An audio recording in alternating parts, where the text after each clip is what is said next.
உங்களுடைய ஃபோக்கஸ் ஒரு உயர் பதவியோ நல்ல ஒரு கன்சர்னில் வேலை பார்க்கணும் அப்படிங்கக்கூடிய ஆசைகள் நிராசைகளாக போகும். இப்படியா மற்ற தருணத்தில் பிரிஞ்சு இருக்கக்கூடிய தருணம் ஒரு குறிப்பிட்ட கால வயசில் இருக்கு.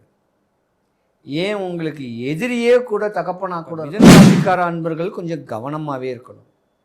ஆண்களை விட பெண்கள் தான் கொஞ்சம் வினை விதைத்தவன் வினை அறுப்பான், திணை விதைத்தவன் திணை அறுப்பான்.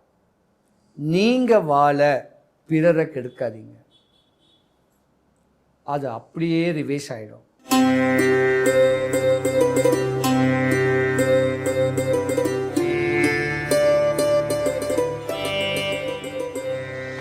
(2026) சித்திர மாதம் தமிழ் வருடப்பிறப்புக்கு பின்பு மேச ராசி முதல் மீன ராசி வரைக்கும் உங்களுடைய இரத்த சம்பந்தப்பட்ட உறவு ஒன்று பிரிய போகுது. கவனம் தேவை 12 ராசிக்காரர்களும். மிதுன ராசி, மிதுன ராசிக்கு அதிபதி எம்பெருமான் விஷ்ணு பெருமான், அதிதேவத மகாலட்சுமி. விஷ்ணு பெருமானுடைய ராசியாக இருந்திருந்தா கூட அறிவான ஒரு ஜாதகர் கூட. நீங்கள் அறிவு, அழகு, அன்பு, பண்பு, படிப்பு, பிரில்லியண்டான படிப்பு, சிறு வயசில் எல்லாத்துலேயும் ஃபஸ்ட் ரேங்க், சென்டம், இப்படி மற்றவங்க பாராட்டக்கூடிய அளவுக்கு உண்டான ஒரு படிப்பில் சிறந்து விளங்கக்கூடியது நீங்கள் தான். 1ஆம் கிளாஸ்லேருந்து 12ஆம் கிளாஸ்லேருந்து காலேஜ் படித்து CA சார்ட்டர்ட் அக்கௌண்ட் படிக்கக்கூடிய தருணமும் நீங்கள் தான். மருத்துவ சம்பந்தப்பட்ட ஒரு படிப்பு படிக்கக்கூடிய தருணமும் நீங்கள் தான். அதிகார தோரணையான ஒரு படிப்பும், அரச ஆளக்கூடிய ஒரு தன்மையான ஒரு படிப்பும் படிக்கக்கூடியவங்களும் நீங்கள் தான். நிறைய பேர் MBA ஸ்டூடெண்ட்டாக அதாவே இருப்பீங்க. இந்த மாதிரி படிப்பில் சிறந்து விளங்கின உங்களுக்கு படித்த படிப்புக்கு உண்டான ஒரு வேலை வெட்டி கிடைக்காம டீனேஜ் முடிச்சுட்டு ஒரு 25-27 வயசு வரைக்கும் படித்த படிப்புக்கு உண்டான வேலை இல்லாமல் திண்டாடக்கூடிய கஷ்டம் நீங்கள் தான் அனுபவிப்பீங்க. இந்த மாதிரியான ஒரு நேரத்தில் காதல் 25க்கு முன்ன உங்கள் வாழ்க்கையை சரிச்சு விட்டுரும். உங்களுடைய ஃபோக்கஸ் ஒரு உயர் பதவியோ நல்ல ஒரு கன்சர்னில் வேலை பார்க்கணும் அப்படிங்கக்கூடிய ஆசைகள் நிராசைகளாக போயிடும். இருந்திருந்தா கூட 27 வயசுக்கு மேலே உங்களுடைய தன்மை மாற்றங்களே ஏற்படும். பொதுவாக ஒரு கட்ட காலத்தில் உங்களுக்கு சனி பகவானுடைய திசை நடந்துக்கிட்டு இருக்கும். அந்த சனி பகவானுடைய திசை நடக்கும்போது தகப்பனை விட்டு நீங்கள் பிரியணும். தகப்பன் மேலே ஆசை பாசம் நிறைய வச்சுருந்தீங்கன்னா தகப்பனுக்கு துர்மரணம் ஏற்படும்.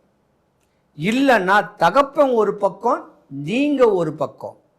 இப்படியா மற்ற தருணத்தில் பிரிஞ்சு இருக்கக்கூடிய தருணம் ஒரு குறிப்பிட்ட கால வயசில் இருக்கு. ஏன் உங்களுக்கு எதிரியே கூட தகப்பனா கூட இருக்கலாம். அந்த மாதிரியான ஒரு நேரம் இருக்குது மிதுன ராசிக்கார ஆண்களுக்கு. மிதுன ராசிக்கார பெண்கள் எல்லாரையும் அரவணைச்சு அன்பா பண்பா இருக்குன்னு சொல்லக்கூடிய தருணங்களும் இருக்க வாய்ப்பு கொஞ்சம் நிறையவே இருக்கு. முன்னோர் சொத்து, மூத்தோர் சொத்துக்கள்லாம் இருக்கும், அதை பற்றிலாம் கேர் பண்ண மாட்டீங்க. இருந்திருந்தா கூட 30 வயசு ஆன ஒன்றைத்தான் உங்கள் வாழ்க்கையே உச்ச நிலை. படித்த படிப்புக்கு உண்டான ஒரு பிடிச்ச வேலை, தனக்கு நிர்ணயிக்கப்பட்ட ஒரு அற்புதமான ஒரு தொழில், மேன்மை அடையக்கூடிய ஒரு அமைப்பெல்லாம் இருக்குது. மிதுன ராசியில் உள்ள பெண்கள் தான் கொஞ்சம் பாவம். ஏன்னா நீங்களும் ஒரு கன்னியாஸ்திரி ஜாதகம். சிறு வயசில் கல்யாணமாகி 2 தாரத்து தோஷங்களாகி முதத்தாரம் டிவைஸ் ஆயிடுச்சுன்னாவே புத்தி பேதலிப்பாகி அடுத்து கல்யாணம் பண்ணக்கூடிய இன்டென்ஷன் உங்களுக்கு வராமல் இப்படியே வாழ்க்கையை ஓட்டிடலான்னு சொல்லி நாட்டுக்காக உங்களை அர்ப்பணிக்கக்கூடிய ஒரு தருணம் நிறையவே ஜாதகத்தில் இருக்குது. அப்போ மிதுன ராசிக்கார அன்பர்கள் கொஞ்சம் கவனமாகவே இருக்கணும். ஆண்களை விட பெண்கள் தான் கொஞ்சம் கவனமாக இருக்கணும். பொது சேவைகளில் நாட்டுக்கு அர்ப்பணிக்கக்கூடிய ஒரு தருணத்தை எல்லாமே நீங்கள் ஏற்படுத்திக்குவீங்க. மிதுன ராசிக்கார ஆண்கள் கொஞ்சம் கவனமாகவே இருக்கணும். ஏன்னா பலவித இடையூறுகளை அடையக்கூடிய உங்களுக்கு உடல் நல குறைவு ஏற்படுறதுக்கான வாய்ப்பு ஒரு 25-27 வயசுல இருக்கு. மிதுன ராசி அன்பர்கள் ஆணாயிருந்தாலும் பெண்ணாயிருந்தாலும் அண்ணனும் ஆவாது, தம்பியும் உங்களுக்கு ஆவாது. அவங்க உங்களை விட்டு பிரியக்கூடிய ஒரு தருணமும் ஒரு குறிப்பிட்ட காலத்தில் வர்றதுக்கான வாய்ப்புகள்லாம் இருக்கு. தன்னந்தனியாக இருந்து தான் வாழ்க்கையை தன்னையே நினச்சிண்டு கீழே விழுந்தாலும் நீங்களாக எந்திரிச்சு வாழ்க்கையில் வெற்றி காணக்கூடிய ஒரு தருணம் உங்களுக்கு விரைவில் வரப்போகுது. தாய் பேச்சையோ தகப்பன் பேச்சையோ கேளுங்க. நல்ல ஒரு குருமார்க்கர்களை, ஒரு சித்தரை, ஒரு நண்பனை கையில் வச்சுக்கோங்க. மேன்மை அடையக்கூடிய ஒரு தருணம் இனி வருங்காலங்களில் இருக்கு. உங்களுடைய துன்பம் எல்லாமே விலகி போகக்கூடிய நேரங்காலங்களும் இருக்கு. இந்த 2026 சனீஸ்வர பகவான் உங்கள் ஜாதகத்தில் கர்மக்காரகனாக இருக்காது. கர்ம பலனை அனுபவிக்கணும்னு சொல்லக்கூடிய பொறப்பில் நீங்கள் இருக்கிறீங்க. முன்னோர் வழிபாடை பண்ணுங்க, மூத்தோர் வழிபாடை பண்ணுங்க. இப்படி வழிபாடுகளை முறையான அமைப்பில் பக்குவங்கள் பண்ணிக்கிட்டு வந்தீங்கன்னா தான் எந்த குறையும் வராது. இல்லை வினை விதைத்தவன் வினை அறுப்பான், திணை விதைத்தவன் திணை அறுப்பான். நீங்கள் வாழ பிறரை கெடுக்காதீங்க. அது அப்படியே ரிவேஸ் ஆகிடும். சித்த பிரம்ம பிடிச்சிடும். என்ன பண்ணணும் ஏது பண்ணணும்னு தெரியாமல் நிலை குலைந்திருப்பீங்க. புத்தி பேதலிப்பில் இருப்பீங்க. படித்த படிப்புக்கு உண்டான வேலை கிடைக்கலன்னா ஒரு டிப்ரெஷன் ஏற்படும் பாருங்கள், பைத்தியம் பிடிக்கும் பாருங்கள். அந்த மாதிரியான தருணம் வரும்போது தன்னுடைய தாய்க்கும் மனம் பாரத்தை ஏற்படுத்தி கொடுப்பீங்க, தகப்பனுக்கும் ஏற்படுத்தி கொடுப்பீங்க. கவனமாக இருக்கணும் மிதுன ராசி அன்பர்கள். மேற்படி ஏதாவது ஒரு ப்ராப்ளம் பிரச்சனைகள் ஏதாவது இருந்திருந்தால் எம்பெருமான் வல்லக்கோட்டை முருகன் கோவிலில் சொன்ன அந்த பரிகாரத்தை செய்யுங்க, எந்த குறையும் வராது. மிதுன ராசி அன்பர்கள் அனைவருக்கும் சுபிக்ஷம், ஐஸ்வர்யம், கடாட்சியம் கிடைக்க எம்பெருமான் வல்லக்கோட்டை முருகனுடைய அருள் உங்களுக்கு கிடைக்க இறைவனை பிரார்த்திக்கிறேன். குடும்பத்தில் ஒற்றுமையா எல்லாருமே இருக்கிறதுக்கும் எந்த விரயங்களும் ஆகாமல் இருக்க இந்த ஒரு சின்ன ஒரு பரிகாரத்தை பண்ணிங்கன்னா யாருக்கும் எந்த குறையும் வராது. சென்னை தாம்பரத்துக்கு மிக அருகில் இருக்கக்கூடிய வல்லக்கோட்டை முருகன் கோவில்.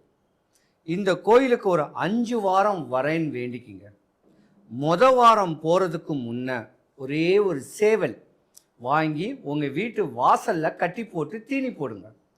5ஆவது வாரம் அந்த சேவலை எடுத்துட்டு கோயிலுக்கு கொண்டு போயிட்டு கோயில் அதிகாரிகள் கிட்டையாவது கோயில் குருக்கள் கிட்டையாவது கேட்டு, நான் இந்த மாதிரியான ஒரு பரிகாரத்தை இந்த கோயிலுக்கு இந்த சேவலை நியமிச்சு விடுறேன் அப்படின்னு கேட்டிங்கன்னா அவங்க ஒரு வழிபாடை ஒன்று சொல்லுவாங்க.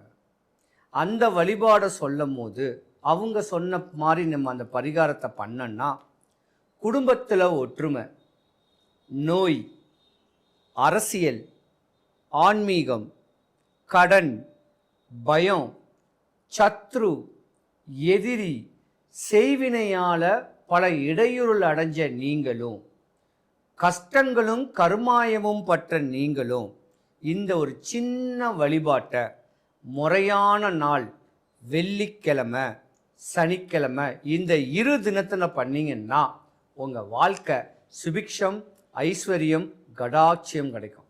சிவாய நமः.